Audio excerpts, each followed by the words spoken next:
പറഞ്ഞാലാ വീട്ടിലിരിക്കുന്ന plus two പഠിക്കുന്ന ചെറുക്കൻ്റെ ഫീസ് അടയ്ക്കുന്ന പൈസ 2 മാസമായി. നിങ്ങൾക്ക് അതിന് മാത്രം ബോർഡും ഉണ്ടാ പഠിച്ച ഞാൻ കൊണ്ടുവന്നിട്ടുണ്ട്. അയ്യോ ഇത് കറണ്ട് കിട്ടുന്ന ഫ്യൂസാ. ഞാൻ പറഞ്ഞ ഫീസോ അവന് ബൈക്കുവാനോ നിർബന്ധമോ എന്തെങ്കിലും ബൈക്ക് വരണം അത്രേ 14,000 രൂപയാണ്.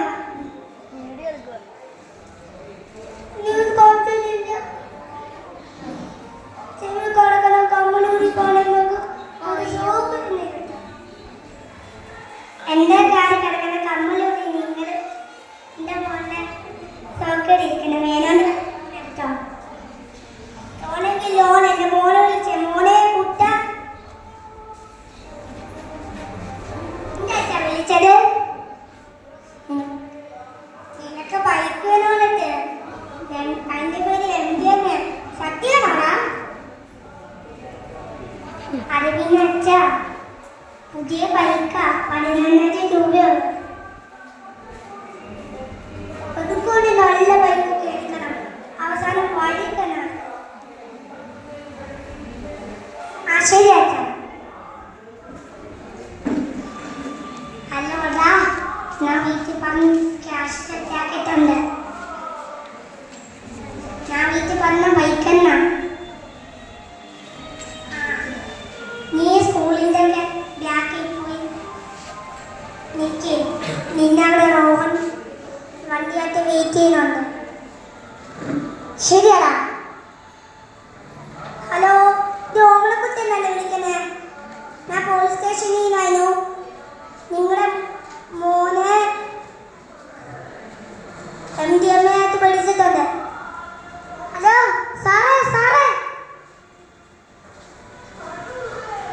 ഹലോ മെമ്പറെ പ്ലസ് ടു ചെറുക്കന ബൈക്ക് എൻ്റെ ചെറുക്കനെ MDMA ബൈക്കായിട്ട് വിളിച്ച് എന്തോ പറയുന്ന ഓമനക്കുട്ട. അതൊരു ബൈക്കാണ്, അതൊരു ലഹരിയാണ്. സ്കൂളുകളിലും സോഷ്യൽ മീഡിയകളിലും മുട്ടായികൾ ഇത് സജീവമാണ്. എന്തായാലും നമുക്ക് പോലീസ് സ്റ്റേഷനോട്ട് എല്ലാം. സാർ ഇതാണ് കാർത്തിക്കിൻ്റെ അമ്മയും അച്ഛനും. സത്യത്തിൽ എന്തുവാ നടന്നത് സാറേ? ഞങ്ങൾക്കൊരു ഇൻഫോർമേഷൻ കിട്ടി അങ്ങോട്ട് ചെല്ലടാ. അപ്പോഴേ മാറി പിടിച്ച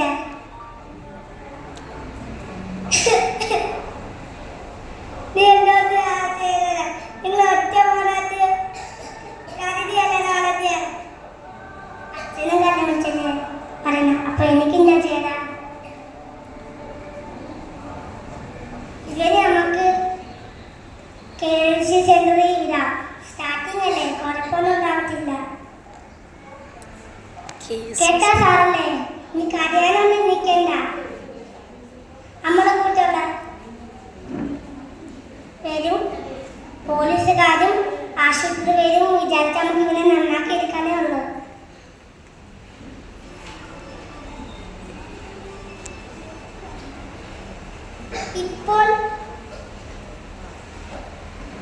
ഇപ്പോൾ ഷോർട്സ് വീഡിയോകളിലും കൂട്ടുകാരനെയും